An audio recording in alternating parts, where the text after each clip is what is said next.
Hello, in this video I'm going to go over how to use anchor points, and we're going to use them on these cracks. So just some prep work I did beforehand. I made a new layer, I changed the color to this color, picked that, and I made the roughness really high and brought down the height because it's going into the model a bit. And then I added a black mask. So the next thing is I'm going to add a paint layer, and I am going to just do a small section of what I think these cracks are going to look like. So I'm not following exactly because it is a kind of a random thing. As long as it feels right, it'll be fine. From what I saw, it seemed like it was pretty different between each skull.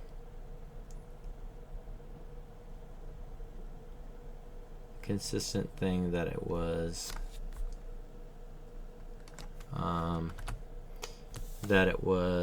a bit random, like noisy, I should say, noisy line. Erase this part that I messed up on. Okay.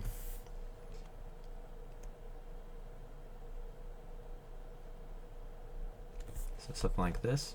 So that's good. And then I am going to,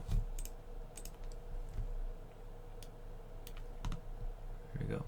So now that I have this, I'm going to make an anchor point. So anchor point is something that we can make this mask and have it be used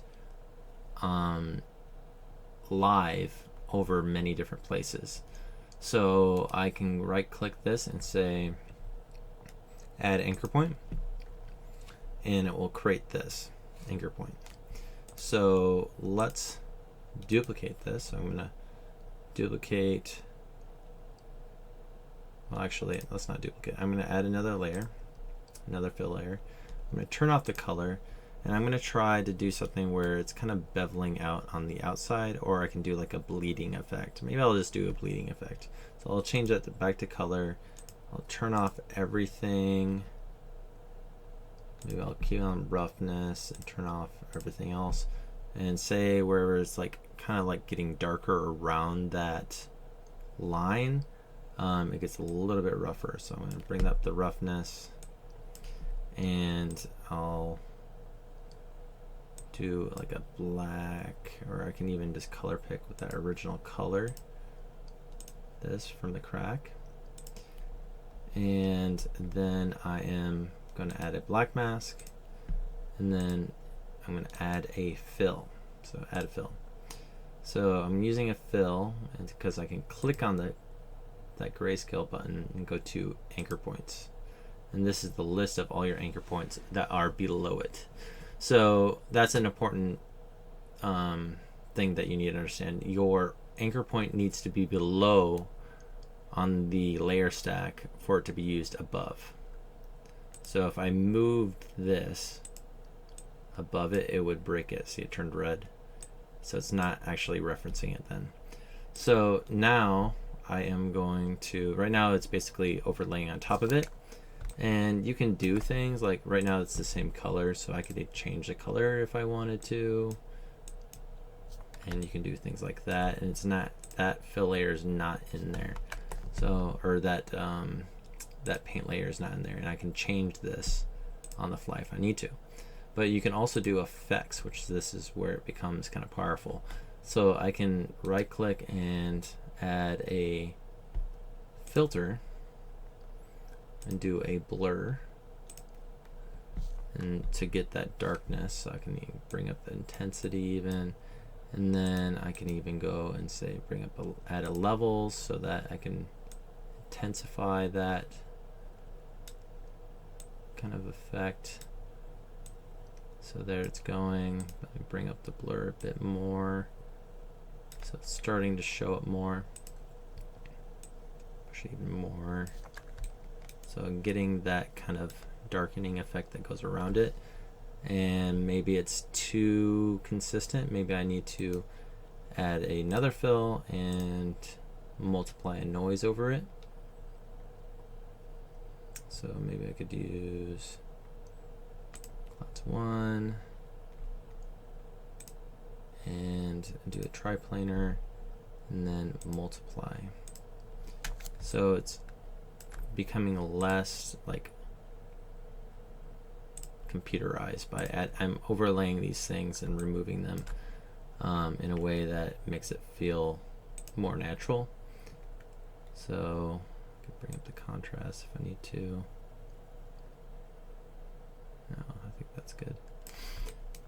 So that's feeling a little more natural looking, that gradation. And then I'll just name it dark fade. I'll name that. So crack, dark fade. And then I can do another one of those.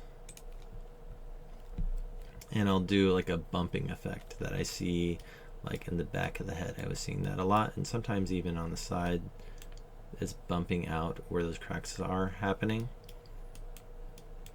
which is kind of cool. You can see a lot there in different ones. So I'll do that. I added the fill. I'm going to change this to no color. I'm going to do height. I'm going to change off roughness and metal, and I'm going to bring up the height. And okay, so that's good. And then I am going to add a black mask, then add a fill, click on that, go to anchor points, crack mask. So that's referencing that. So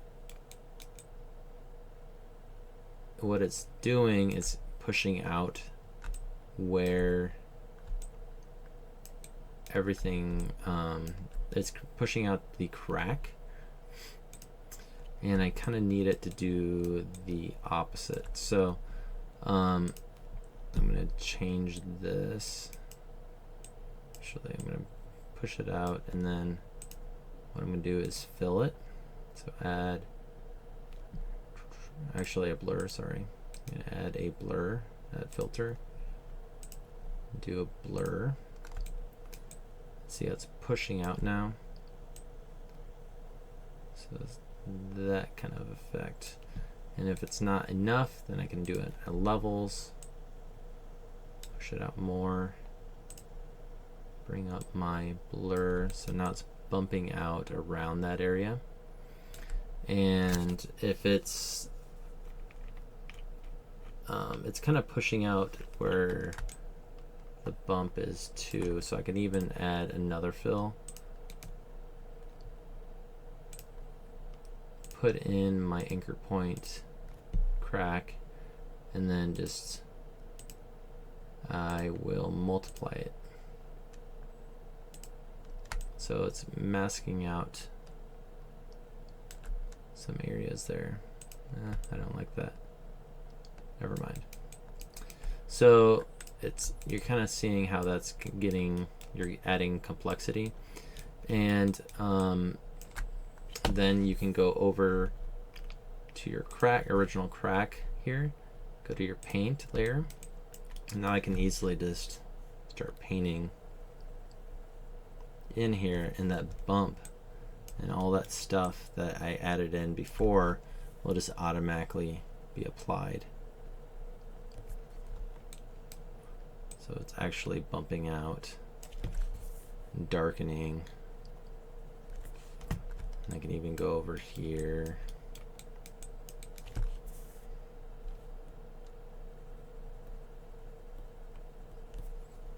Do things like that. And then I can even go into here.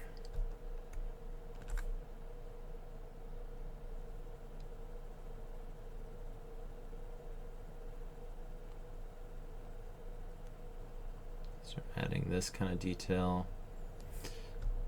And there's even this like dot stuff that you should look into.